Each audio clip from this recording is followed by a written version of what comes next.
Good afternoon, everyone. Thank you for your attention.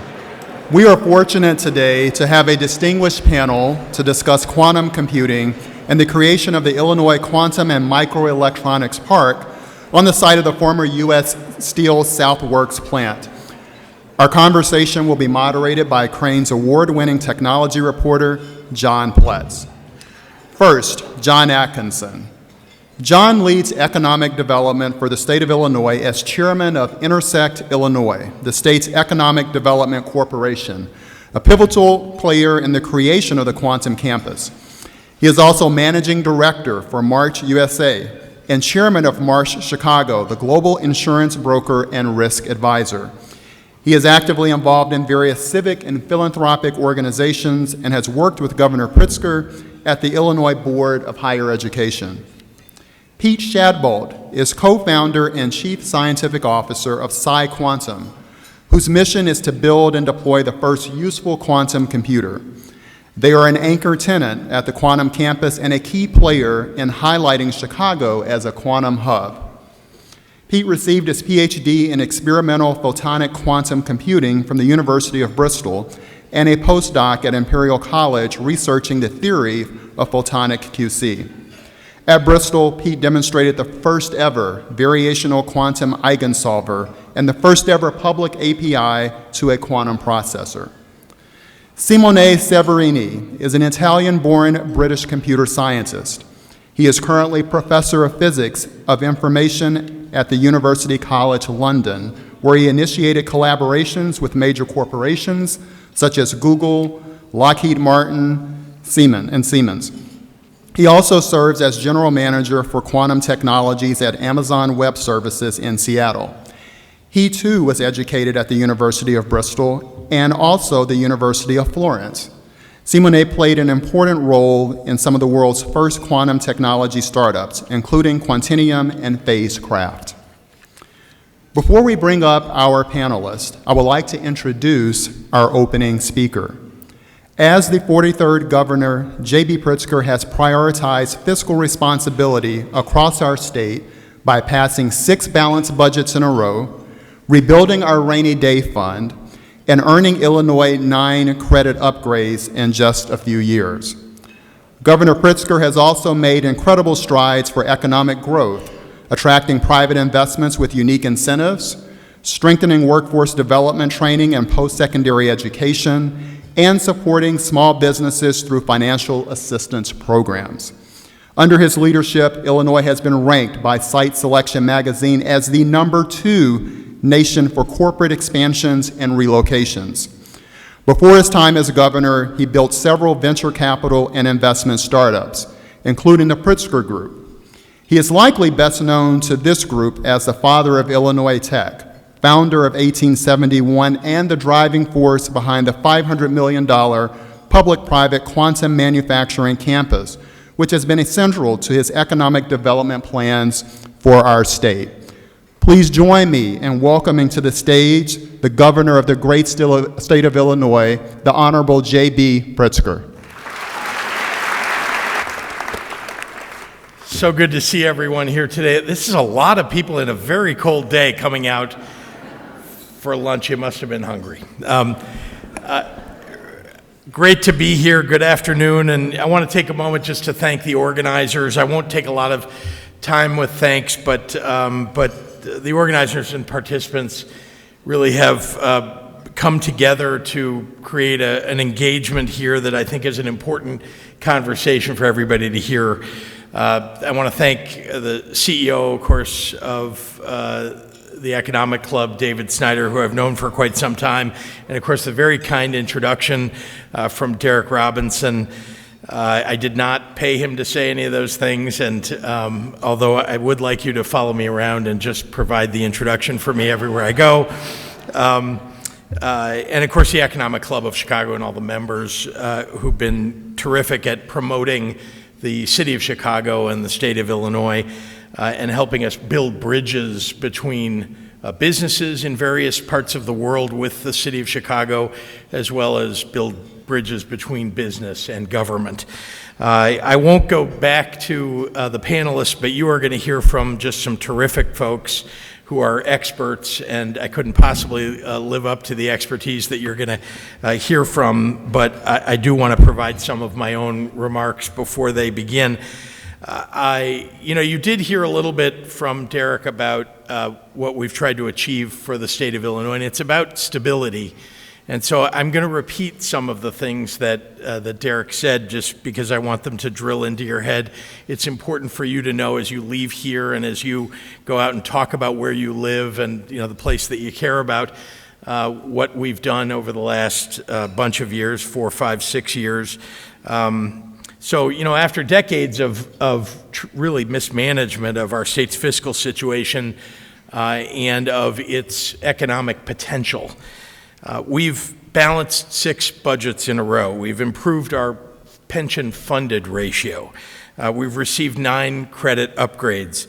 We've paid off more than $11 billion in debt. We've deposited more than $2 billion in our rainy day fund. I see the treasurer of the state of Illinois, who's been such a good steward of the dollars for the taxpayers, and I just want to recognize him for the great work that he does.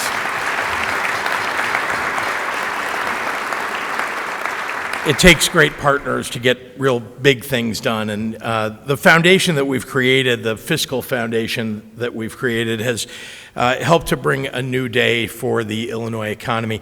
We have challenges still to overcome for our state, but progress is noticed by an awful lot of folks, and it means a world of difference when we're approaching businesses and trying to build new industries for our state. We're now ranked as a top state for tech innovation, access to capital, education, and infrastructure. I could give you all the sources for that, but I'll summarize it by saying that when I came into office, we were ranked by CNBC's ranking of the best states for business at 30th out of 50 states. Today we're ranked at 15th out of 50 states, and I intend to get us into the top 10.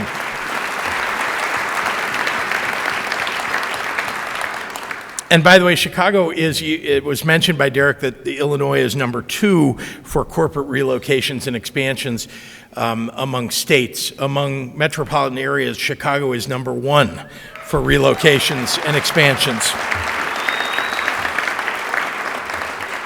So we've laid the foundation for real economic success, and I want to be clear, Illinois has a right to win when it comes to quantum. We're home to the best scientists and researchers in this field, from UChicago, Northwestern, UIUC, and there are other institutions that are providing some of that expertise as well, to Argonne and Fermi National Laboratories.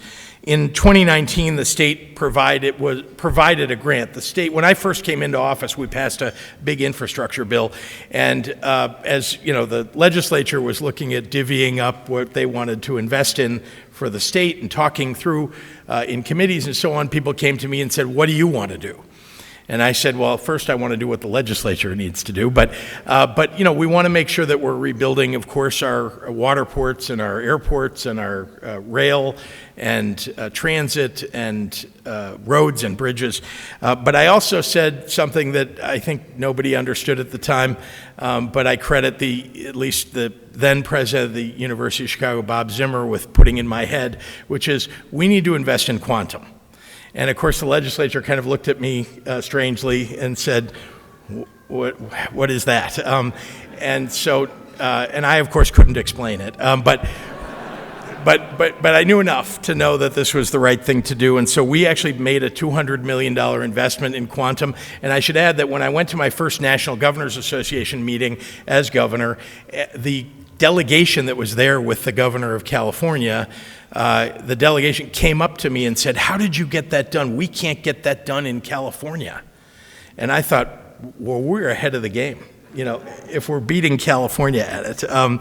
And so we made that $200 million investment, and it catalyzed Illinois being chosen for 4 of the nation's 10 national quantum research centers.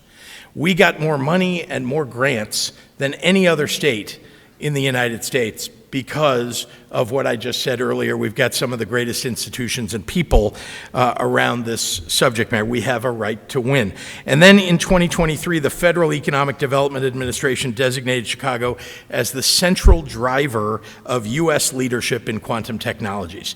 That's a big deal for the federal government and all the people who are thinking through the strategy for the United States to designate us as a central hub for it. It meant an awful lot. DARPA then showed up and announced that they wanted to make a partnership, and we made this announcement not that long ago, with the state to create a quantum proving ground to attract the leading quantum technology companies and to drive economic growth here. Shortly after that, the former U.S. Steel site on the south side was announced as the home of the new Illinois Quantum and Microelectronics Park, and PsiQuantum became its first anchor tenant. Psi is a giant in this field. It really is. The quantum field is relatively new, or at least newly supported by the private sector and investors, and Psi is viewed as a leader. And so for us to attract this leader in the industry, it's an awfully important marker for us. And they are bringing foundational research and scientific groundwork and a global reputation as a pioneer in quantum computing applications. DARPA, you may all know, the Defense Advanced Research Projects Agency, is the same organization that led a whole bunch of other major technological advances that we all are commonly aware of, and there are a bunch that you're not commonly aware of, but GPS technology, the internet, it wasn't Al Gore, it turns out, stealth technology and drones, among many other advances. So having those two organizations committing themselves to the IQMP has the world focusing on Chicago as an international quantum hub. I firmly believe that the quantum industry can ultimately supercharge the next chapter for Illinois' economy. That's why I'm focused on it. That's why you're seeing a panel today and listening to them. On its own, the quantum industry will generate billions in private investment and create thousands of jobs. But given the potential of quantum applications in a variety of industries, we are talking about new jobs at all skill levels, innovation at a rapid pace, and of course, a global scale, and a major influx of demand in construction industry, in manufacturing, in retail, agriculture, service industry, and so many others, because quantum will play a role in all of it. If we do this right, here in Illinois, in Chicago, we can forge a path for growth in Illinois that will span generations. Early projections for the impact of the quantum industry for Chicago bear that vision out. The potential is to generate $20 billion in economic impact and thousands of new jobs just over the next decade. That is a transformative level of growth, and certainly would be for the city of Chicago and the state of Illinois. But quantum also has the potential to solve some of the world's greatest challenges. And maybe you've heard these things before, but again, if it isn't all about jobs and economic growth, it is all about transforming the world for the people who will benefit from the technology. Impenetrable cybersecurity systems that make our information and our people safer. Preparing us for climate change with accurate, factual data, and I mean up to the second kind of data. Biopharmaceutical cures for diseases that previously took decades to figure out, and now can just occur in a couple of months, which will save potentially millions of lives. And there are many more examples of it. I'm just scratching the surface, but it's an exciting opportunity. I don't think I'm overstating it when I say that Chicago is proving to be a leader, and maybe the leader. And so I'm excited to be part of it. I'm excited that you're going to hear from some of the great leaders in the industry, and stay tuned, because an awful lot is going to happen, and I look forward to taking this, sorry, I'm going to say it, quantum leap forward together. Thank you all very much. Well, Governor's pretty excited about this. So thank you all for coming out, particularly on a day like today. It's pretty frigid out there, even for Chicago.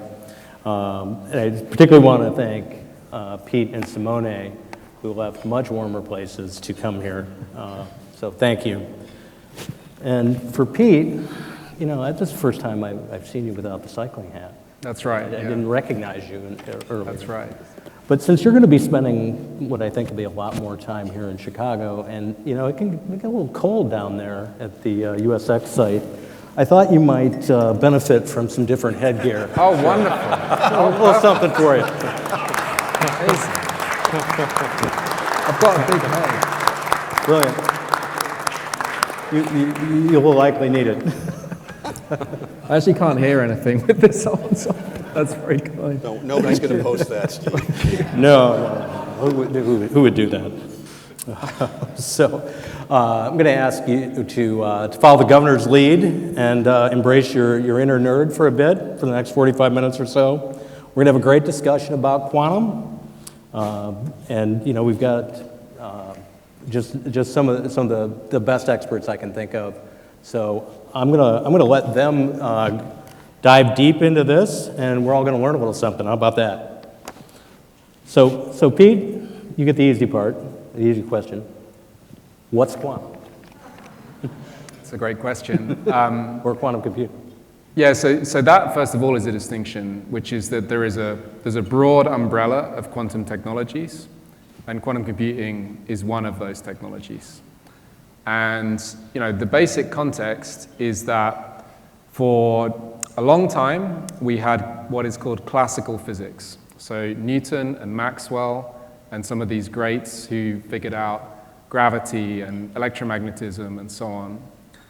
And then about 100 years ago, people were looking at small things, atoms, electrons, light, and they found very provocative results that forced them to come up with a completely new set of physics, which we call quantum physics.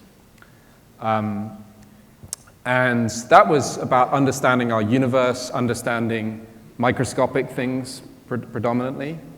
But with that new and quite radical set of physics came the opportunity to make technologies that would be, we hope, useful. With quantum computing specifically, I think there's a very useful quote that's attributed to Rolf Landauer, which is that information is physical. So we often think of information as something abstract that lives, you know, in the ether. But of course, any piece of information, a word, a number, a novel, some data, it actually lives in the physical world, whether that is ink on a piece of paper, or electrons in your computer chip, or rocks arranged on a beach. You have to represent information physically. The idea of quantum information science and quantum computing is that if we change the physics, if we change the rules by which we manipulate information, then there are new things that we can do with that information. It's as if you're playing a game of chess and somebody introduces a new rule into that game of chess. Suddenly they're going to be able to play strategies that give them a huge competitive advantage. And that's why people have been so excited about quantum information, quantum computing from the beginning, is that there are algorithms and ways of solving problems associated with quantum physics that would allow us to solve problems that we'll never solve with any conventional computer that we could ever build. And so it's really a categorical change. It's not an incremental advantage. The hope is that if we can build these systems and control them well enough, it will give us a categorical leveling up of our mastery of our physical world and of information. And that's a pretty grand prospect. It's extremely difficult to do it. And there are big teams all around the world, Microsoft, Google, Amazon, Intel, IBM, universities, national labs, startups like us, all trying to make this technology real. And it's a very exciting field to be part of, yeah. Are we at the beginning of that journey, in the middle somewhere? Where are we at in trying to get there? Yeah, so I've worked on quantum computing my entire adult life. The only other job I've had is working in a garden center stacking compost. And my CEO, Jeremy's been in the field 25 years. Simone, I'll let you speak for yourself, but I think a lifelong 1997. journey. So, and it's pretty amazing. Tens of thousands of our best scientists and engineers have already spent their entire life in pursuit of this stream. And billions of dollars of capital have already been spent in pursuit of useful quantum technologies. And that started out, obviously, in research labs, in university labs. And certainly, there's no question, amazing progress has been made since those early days. We recently saw this announcement from Google and other announcements from other teams. And I think it's fair to say that there were a pretty big group of skeptics who worried that those things, these kind of much more complex, much more sort of capable systems, would maybe be forever out of reach, either for practical reasons or even actually forbidden by the laws of physics. And so it's been amazing to see these recent demonstrations that are, very impressive, much larger scale. But to get to really useful technologies, there's no question, it's still a very, very difficult road ahead. And so I'd say we're in the middle. So, John, why is quantum so important to Illinois and to you? Well, to me, it's because I know nothing about quantum. When the governor asked me, and by the way, I just want to clarify, so I chair the board of Intersect Illinois. Christy George is the CEO of Intersect Illinois. None of this happens without our friends at the Department of Commerce and Economic Opportunity. I think several of them are here today, Kaz and Garrett and Jamie. And then, of course, the big brain on Brad Henderson always helps. And we really do operate as a team, the governor's office, DCEO, and Intersect. It's sort of a seamless, and I'm just privileged to be a small part of that. It's important to Illinois because if you think about what's happened, Illinois, was the genesis of the transistor, the semiconductor, the internet browser. The first one was developed at the University of Illinois. We produce more computer science engineers in this state than anywhere else in the world. And when we missed out on the Silicon Valley opportunity with semiconductors and transistors, and we missed out on the internet browser, all of that, migrated to an ecosystem in Southern California. And the governor's vision has been to create an ecosystem here in Illinois. And what do I mean by an ecosystem? We've got the universities, the researchers, the national labs, and we're building the world's first quantum and microelectronics park. And the reason we're doing that is because we want those jobs and from this innovation to stay in Illinois. And so this ecosystem we're building allows the top engineers and scientists to be able to have a place they can go, realize that they've got other people in their community, other opportunities, other jobs. You look at the guy who invented the Apple phone and led that team at Apple, the iPhone. He then left and took a few people with him and invented Nest, right? But he did it in that ecosystem where talent was accessible and capital was accessible, and that's what we're creating here. And we're creating it on the south side of Chicago. It's going to transform a neighborhood that was the rock bed of our economy in terms of steel manufacturing with U.S. Steel there. And isn't it interesting and sort of ironic and lovely that the next phase of that development is going to be the thing that's going to change the world again, the way steel and manufacturing did back in the day. So it's about jobs, it's economic development, it's leading the nation, and Illinois is at the center of gravity. So Simone, what's AWS's interest in quantum? Sure. So thanks for having me. So it's wonderful to be here. Thanks, David. So I love Chicago. You see, quantum computing is an interesting technological opportunity, which at some point in a future which we can still not determine clearly. You know, we need to set the right expectation about quantum computing, right? So there's a long way to go before quantum computing is going to impact business, for example. But it's a great technological opportunity. And what we build ourselves, usually, we built it because our customers ask us to do it. Or sometimes we need to interpret what customers want. And when, as Pete was mentioning, I started doing quantum computing long ago. So I was one of the first people that got a PhD in quantum computing historically. And I love the field. I've seen the evolution of the field. I don't work as a scientist anymore somehow. But when I joined Amazon, the very first thing I did was to try to talk to a lot of people out there in industry, public sector, national labs, startups, large enterprises, and ask them about quantum computing. Like, what do you think quantum computing is? Do you think quantum computing is going to impact your business? What do you think about quantum computing?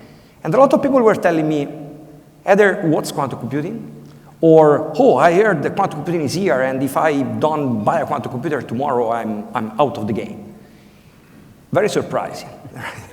So we decided to do a few things in this space. So the first thing that we decided to do on the basis of this was to launch a cloud service that gives access today to customers to quantum computers that are built out there. So that if you want to understand what's going on in quantum computing, you can see it yourself. You can program a quantum computer. These are early prototypes, early machines, not particularly useful in business, but they have some scientific reason to exist. And they are teaching a lot about quantum computers of the future. So the first thing we did was to launch cloud service so the customers could have a window over the technology, an evolving technology, and create in this way a go-to-market channel for startups that are actually building hardware. Because startups should try to innovate and build quantum computers rather to take care of infrastructure and put quantum computers on the internet. So the second thing that we decided to do was to embark ourselves in the grand adventure of building quantum computers. And we thought that we had an interesting opportunity. A bunch of friends from academia were very convincing about the path that they wanted to take, and we decided to start building quantum computers. But it's even myself, when I talk to my leadership, I really need to set the right expectation and say, this is a long journey, and there are two problems about quantum computing. It's overhyped and undersold. And the two things seems to be antipodal, seems to be very different, right? They don't seem to be compatible. But I think they are, because on one side, every other day we read something in the news about, oh, quantum computers are coming and cryptography, it's over. Our cryptographic protocols are useless. Or quantum computers are here and cancer is going to be cured at the end of the year, right? No. A lot of work needs to be done. We are like now in the 50s. Think about computers. We are in the 50s for computers. So very, very early. On the other side, we undersell quantum computers. Why? Because we don't know yet what kind of innovations this machine can unlock. This is the first time in history that we can manipulate matter at the fundamental level. So Pete mentioned quantum computers deal with very, very small things like atoms, photons, electrons. These are the components of our physical reality. And for the first time in history, we try to manipulate these objects with a level of precision which is unprecedented. So this could unlock innovation which have to do with the basic understanding of physical reality. So this is science, right? And science, as Teller used to say, great scientists, great technologists, whether we like or not what he did, technology comes from science. So you need to do science first to go to technology. And this scientific opportunity, I say scientific opportunity, is what we are embracing now with quantum technologies. And this will translate one day into some technology that we cannot yet predict, but I'm very confident it's going to be a great party. All right. So, Pete, what made you decide to come to Chicago to build a quantum computer? Yeah, it's a great question. So myself and my colleagues had spent decades one decade in my case, and 2 decades in their case, in the university system, in the UK predominantly, and also in Australia, doing academic research, publishing papers. And that was the time when, nobody had ever put a photon on a chip. So we had to do these things for the very first time. Take a single photon, a single particle of light, and put it into a silicon chip. And we kind of expected that it would work, but we didn't know that it would work. So that was the sort of basic scientific foundational work that we did in the UK predominantly. And then we got that technology to the point where it was working in the way that we expected it to. And we really wanted to start scaling up the chips. And so that's when we as a company moved to Silicon Valley. So we left our academic positions, we moved our lives and families to California, and we hired a lot of semiconductor people, a lot of chip people, and spent the last 5+ years really taking that technology out of the research lab and figuring out how to mass produce these chips. And so now we can actually mass manufacture quantum devices, superconducting single photon detectors, single photon sources, really science fiction-like devices, but we can build them in a regular manufacturing environment. And now that we're in that position, we started to look for sites where we could build these machines. And these are not going to be a cell phone-sized computer, and they're not going to fit in your backyard. So Google, Amazon, of course, many of these teams around the world are trying to now get serious about realizing large systems. And most teams are looking at something that's the size of a conventional supercomputer, like the Argonne system, or a data center or something like that, so a building scale machine. And so we started looking for sites where we could do that. That has some technical constraints, of course, power, water, land, and so on. But as you can imagine, those constraints could be met in many different places around the world. And we also announced, of course, an activity in Australia that I could say more about.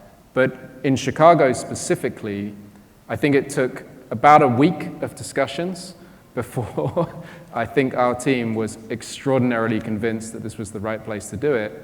And to be blunt, it was really about the people.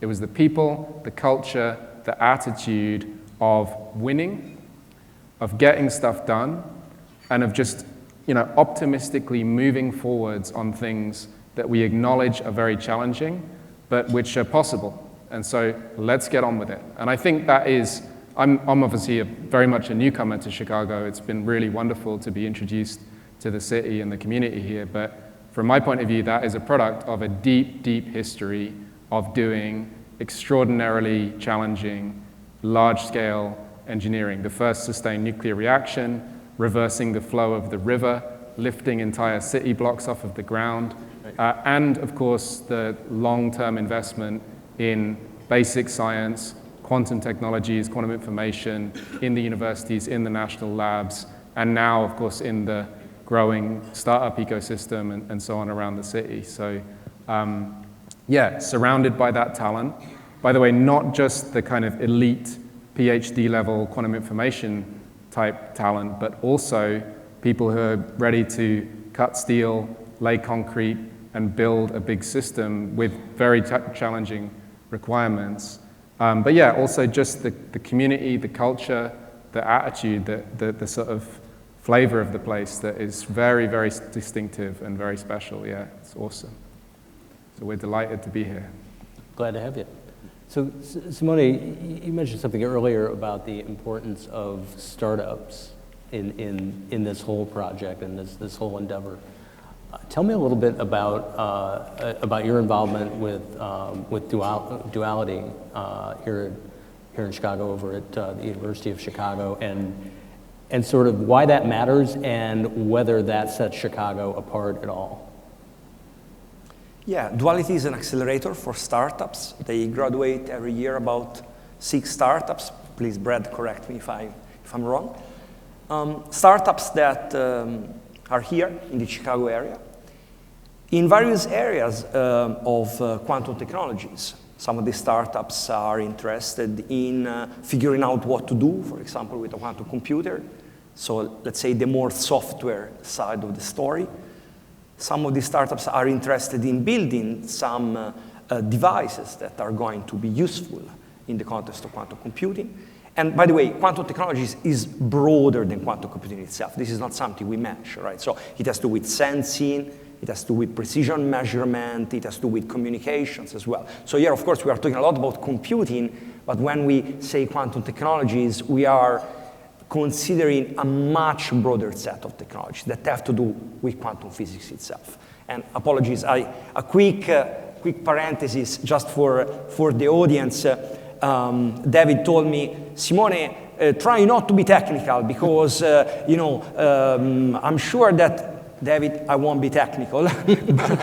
But you see, sometimes when we talk about quantum physics and quantum computing, we forget that quantum physics has been used in many technologies invented so far, like lasers, for example, just to give you a context for the room.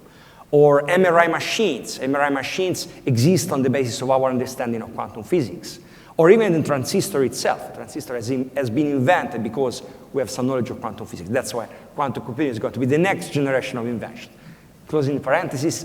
So the startups work in quantum technologies. They're more broadly than quantum computing. And we believe that duality has been very successful. For example, some of these startups have been already acquired by larger organizations. What I see is that these are good vehicles for translating what is happening in academia. Okay. So one of the great things happening here in the Chicago area is the amazing amount of talent that there is coming from academia and the national labs that Governor Pritzker mentioned. Think about Argonne, think about Fermilab. These are powerhouses of talent. Physics, material science, theoretical computer science, a number of different areas. And by the way, quantum technologies are very interdisciplinary, right? They need people that have very different skills to work together, right? And what I see is that in this translation from science into technology, an organization like Duality helps a lot and creates an opportunity and an environment to foster this translation, which I strongly believe is the key for innovation. So Pete, can you give us a little more color on exactly what it is that you're trying to do, but the approach that you were taking in building a much bigger or more powerful quantum computer than currently exists. Yeah. And you're taking an interesting approach, and I wonder if you kind of share a little bit more about that. Yeah, so again, I'm going to try not to be technical, but let me try and give like a flavor of what are we actually doing. Of course, I actually spend a lot of my time making PowerPoint and sitting on panels like this, but most of the team is making stuff. Let me try and give a flavor of what that stuff is. I guess what I'm getting at is it seems like you're taking an all or nothing approach. We are taking which is different than different a lot of approach. others. Yeah. Tell us a little bit about that. Yeah, so first of all, nobody today has a useful quantum computer. It is amazing that there are small proof of principle quantum computers in existence. And there are high school students signing into AWS or Google Cloud and programming real quantum computers today. Like, that is an amazing state of affairs. I'm pretty surprised that happened in my lifetime. It's pedagogically really exciting, but none of those machines are actually outperforming conventional computers for useful work. And so to get there, what we need to do is to scale up, basically. And all of these teams are choosing different technological paths to scale up. It's a little bit like the early days of conventional computing. Right. Today, all of our computers are made with basically the same transistors. There's not a lot of competitive positioning. You can't really tell whether you're using AMD silicon or Intel silicon or whatever. It's all basically the same stuff. In the early days, it was really a wild west of people using crazy different technologies to try to realize computers. So mechanical systems, vacuum tubes, acoustic systems. People were making computers that ran on sound, all sorts of wild, different approaches. Quantum computing is in the 50s in that respect. Right. Google, IBM, Quantinuum, PsiQuantum, everyone is using different approaches, and they'll all tell you why theirs is the best and everyone else's horrible approach. It's a little bit like, and these discussions to me sound like people comparing their favorite food. British food is so superior to Italian food for these reasons. We have the portion size, we have the potato quotient, much better potato quotient. Okay, we can have these arguments forever. What we do is different. We use photons. We use light. And that is fundamentally different to most of the other teams who are using matter. They're using electrons or atoms, something lumpy. We're using light that's flying around at very high speed through silicon chips. And we think that gives us some advantages in scaling up, particularly networking and cooling. Light doesn't feel heat, doesn't feel electromagnetic interference. I'm getting a little bit into the favorite food territory now. And then in terms of what we're actually building, PsiQuantum is on an extreme end of a spectrum in that we are only interested in building the really big systems that will be commercially useful. And so we bias very hard towards high volume manufacturing, towards leverage of contract manufacturers and of fabs who can build thousands of wafers, thousands of packages, hundreds of big cryogenic cabinets. And that's also why we're looking at a very large piece of land on the south side. And that's a strategy that obviously is divisive. I think a lot of the other teams have more to show today. They have small systems that you can play around with that are quite impressive. But our identity and our approach is very much to focus all of our resources towards the big systems that we think are actually going to be useful. Yeah. Right. So John, if we get the startups that Simone talked about, and we've got that piece of it, and we get a utility scale quantum computer built here in Chicago, and we get the other partners involved, what does success look like for Illinois? It's a great question.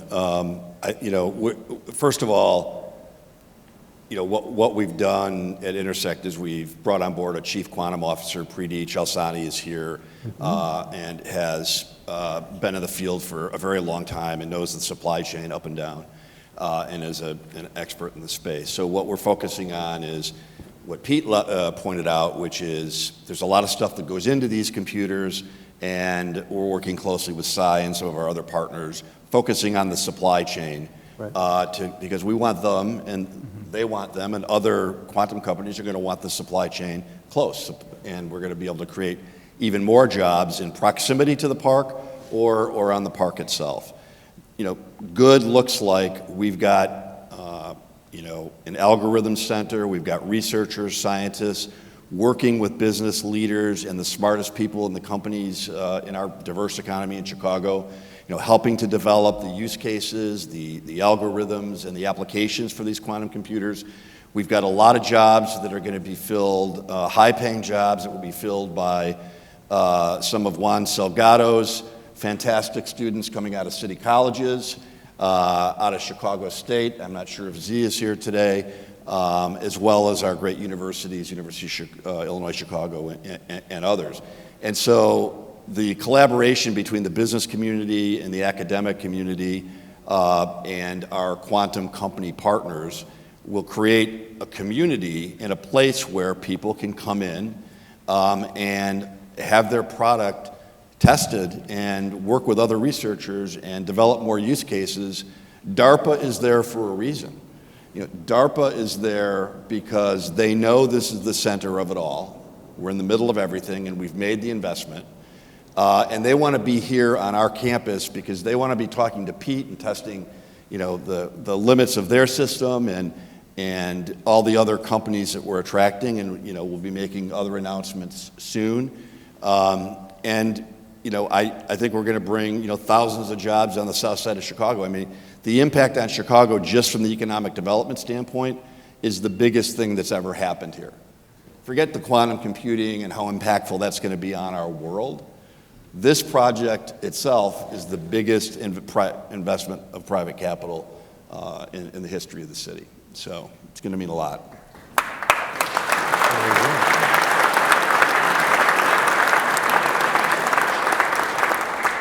Yeah, so one thing that I like about what you said is the connection with the supply chain. Right. So in my opinion, this area, quantum technologies, should be really seen as a broader opportunity because think about certain quantum computers, they need a special type of refrigeration. They need lasers. They need a special type of electronics. And maybe a good mental model for this is the space program. 100%. So with the space program, we were trying to go to the moon, right? So now we are trying to build some computational devices that could outperform for certain problems all other computational devices. It's a long journey, but think about the space program. We ended up to invent LED bulbs, fireman suits, error-correcting codes for communications. Velcro. And the mission was... It's a long list, right? The mission was to go to the moon, right? So this is the same for quantum technologies. So the mission is to build something. On the way, we will discover a number of things, and we should keep an eye on the opportunities created along the road. I just couldn't agree more, and that's also reciprocal, I hope. So just to make that, I think it's a perfect analogy, Apollo and the moon program. And if we look at what for instance, our situation, we've had to make the most sensitive single photon detectors, so basically the most sensitive light sensors that you could imagine, and we've had to make them mass manufacturable, and we spend all our investors' money doing that, and that's just because we need them. But now we're sitting on a device that hopefully is really interesting to lots of other people around the world, and that's been enabled just because of the grandness of the challenge that we face. But there's a reciprocal effect also where we are trying to do this in the simplest way possible. We're trying to be conservative in the choices that we make on technology. Our single photon sources, for instance, the way we build that light source is pretty ugly. I don't like it very much. It's going to work, but we're choosing something quite conservative. On the other hand, there are teams here in Chicago who are developing much more exotic, but ultimately much nicer light sources. And I pray every day for the success of those teams because I would love to have those things. Right now, they're not at the level of maturity that we can use them, but soon they will be. And that will make our machines smaller, cheaper, easier to build, etc. And that's very much by analogy with conventional computing also. Get something working that's a little ugly, and then upgrade that with more and more ambitious parts. And I really look forward to getting that sort of flywheel turning. Are we seeing a reset in terms of, when we think about the supply chain? I mean, the one for traditional computing is very well established, and we sort of all know where it's at. Is there an opportunity here to build that supply chain with this industry and gives the companies that you've talked about, as well as existing companies, the opportunity to get in on that supply chain and create a new one, and maybe amplify that economic effect of this? Yeah, I think there's just, again, this is a very, very grand project, and it's interesting in that it is both extremely demanding and sort of novel, but it's also at scale. And so it's not just a research project. It's not just a grad student making a one-off device in a lab. People are starting to get to the point where they're asking for hundreds or thousands or millions of devices or packages or whatever. And so I think just like the space program, there is going to be a blast radius around that. where it's going to level up the skill, the precision, the capability, the breadth of anyone who's making stuff anywhere near that activity. And so I think that's very exciting. For us, there's one sort of outlier, which is the chip manufacturing. Right. And we know that, and it's only recently come into the sort of general awareness, that the world is ludicrously centralized in terms of their chip manufacturing. There are very few places on planet Earth where you can do high-volume chip fab. TSMC, Samsung, Intel, Global Foundries, that's basically it. And so we make our chips in upstate New York at Global Foundries. That capability doesn't exist here, and it's a multi-tens of billions of dollars activity to build a fab like that. But everything else is on the table as far as I'm concerned. And Can I add to that real please quick? do. I think it's important to point out of the $700 million that the state has invested in quantum, starting with the $200 million the governor referenced this earlier in the program. The governor and the DCO team did it really smartly. So we have $200 million of that money set aside for matching funds for federal dollars, for CHIPS and Science Act dollars. We've had our share of wins across the IRA, the infrastructure, and the CHIPS and Science Act, and we've got those dollars to be able to say, we're going to put these up, this is what we're going to do, now what are you going to do? And sometimes we're able to use the same dollars for 3 different programs, and it's really kind of cool. The second tranche is about site readiness and getting the land acquired and the infrastructure around and all of that. But then there's the shared cryo and the shared cryo, the SCUF. What does that stand for? SCUF? Yeah. Shared cryo. Yes. Okay. Yeah. Right. Shared cryo user facility. I'm the business guy. I'm not the first time I've heard that one. Guy. You stumped Pete. The cryo system is very expensive. It's very complicated, and it's highly useful. And so that alone is attracting companies, and we're talking to companies that want to be on the campus and want to have access to the National Cryo Center, which is what this will be called, John. We made news. Just now we made news. Awesome. This is the National Cryo Facility. Yeah. Great. We have a name. Just briefly to add on the sort of supply chain and so on, and to give a little anecdote. So I studied in the north of England in Leeds and would often travel backwards and forwards to Sheffield, which also is a steel town, heart of the Industrial Revolution. A lot of your steel is still big machine shop tools and so on came from Sheffield, England. And that is a part of the United Kingdom that has become deprived, partly because steel and industry went away in those towns. We have a small activity with the UK government in the north of England. We're not building a quantum computer there, but we use some helium, actually from a UK government cryo facility that was built decades ago. We're very lucky that we get to use that. There are lots of companies and activities around that cryo facility that was built decades ago who are there because they can get helium. But most exciting for me is that there are now machine shops and stainless steel contract manufacturers in the north of England where we're using those guys to make cabinets for us, to do very precise machining of vacuum components and so on. And it's just awesome to me as a British person to see how that is going, which is we're going to these guys that sometimes have been losing business and saying, hey, can you do this pretty advanced piece of machining for us? And it's just exciting. It's just thrilling to be involved in that. So that's a tiny example relative to what we're talking about here. But yeah, it's just wonderful to see that happening. Well, I got a chance to ask a lot of questions, so now we're gonna ask, get the questions that you want answered. Thank you, and thank you for this event. You foreshadowed an activity in Australia, and you might have picked up my deep Chicago accent in this question. I was wondering whether you could talk about the Australia activity and the potential for collaboration between the two ecosystems. Thanks. Yeah, 100%.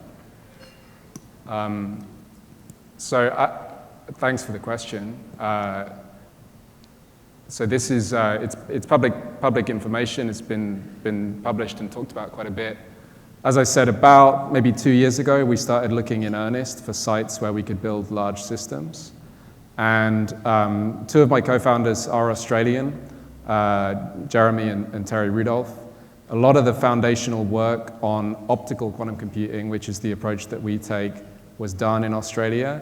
And Australia was very forward-thinking as a nation in pursuing quantum technologies, quantum information, quantum computing. It's one of the only places in the world where you could do a PhD in quantum computing back in the day.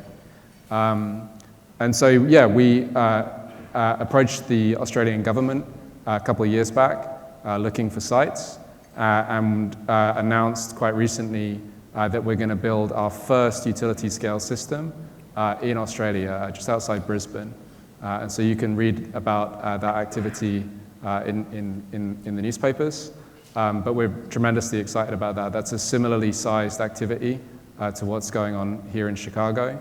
And to understand sort of how those things, to your question, relate to each other, anything that we build in Chicago is either going to be smaller or later than what we're doing in Australia. But they're basically parallel activities with similar kind of scale. And we're really excited about the opportunity for back and forth between those activities.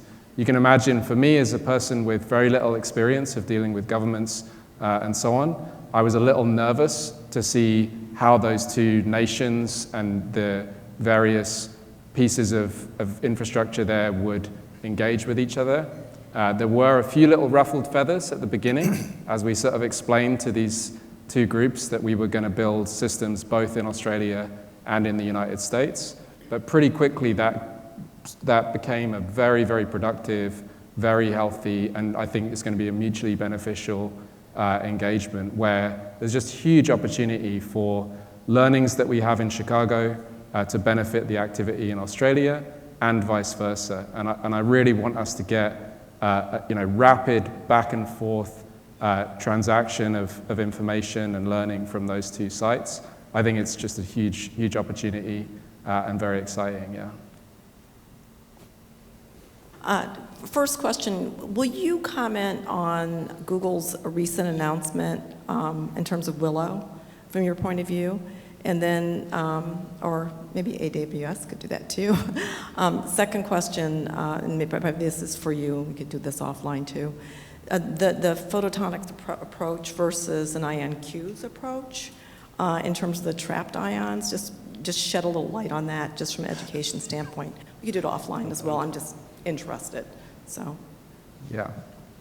Simone, do you want to talk about Willow? Oh, please, please. Okay, so so there's a big news story. A few days ago, Google announced their Willow quantum chip, and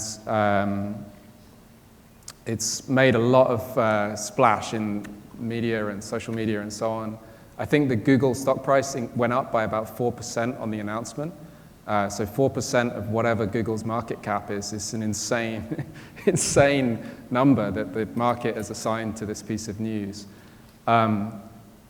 What have Google actually done? They've shown that error correction works in exactly the way that it was supposed to work and in the way that it was envisaged decades ago by early practitioners of quantum information and quantum computing. Could you back up a little bit? What's error correction and why is it so crucial to building a quantum computer? So all quantum computers today have lots of errors. This is why people cool them to very low temperature. This is why there's a lot of precision kind of engineering involved. All of that is desperately trying to reduce these errors. And even with all of that careful engineering, we're still going to need a layer of artificial suppression of error on top of that system. So we're going to need basically a control system that is actually actively finding the things that go wrong and stopping those errors. And that has been understood for 20 plus years that you would need to do that. But there have been skeptics who've said it's going to either be extremely difficult to achieve. You've got these tiny little quantum systems that are messing around and doing all sorts of horrible stuff, and you're trying to get a grip on them and control them. Or even skeptics who thought that that would be physically impossible to achieve quantum error correction. And no doubt, it is an extraordinary technical accomplishment by that Google team. And it's very validating for the whole field of quantum computing as a proof point. You can do error correction. It works the way that it's supposed to work.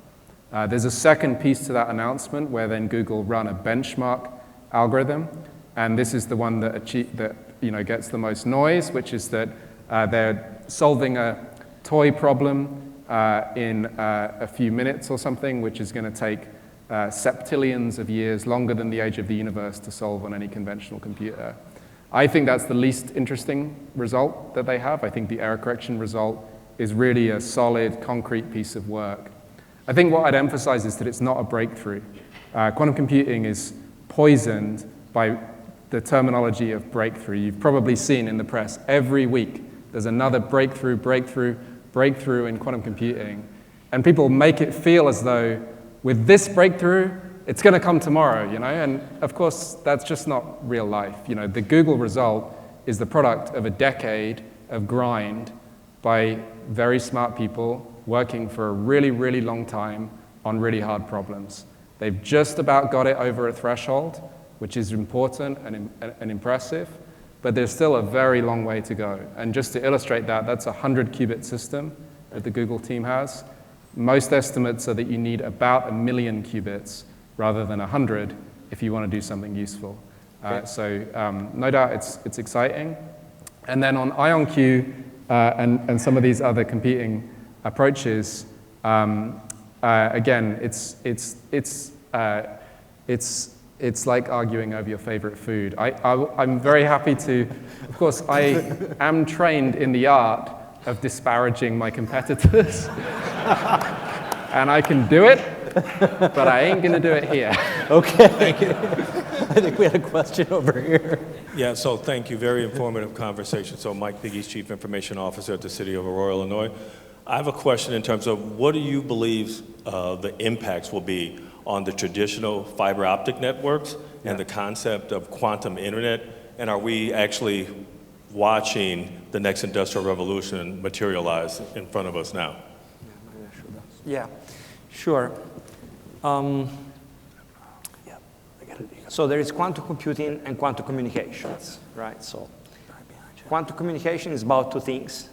It's about moving the information that quantum computers process, and could be also related to securing some information by transmitting cryptographic keys.